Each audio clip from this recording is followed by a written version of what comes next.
Yes, it is complex, but there's a couple different options that you have. So you as the leadership in your company, you can become the expert on this.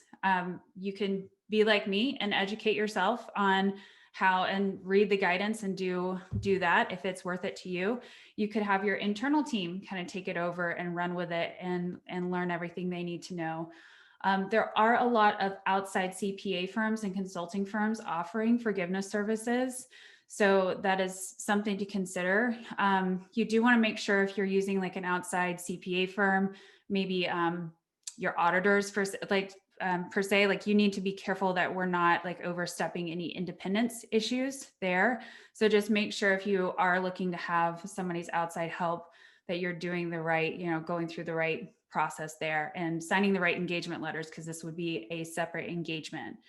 And then I just want to mention too, Upside Financial, who sponsored this presentation today, they have a loan forgiveness solution that kind of couples an online platform with personalized PPP experts on the back end.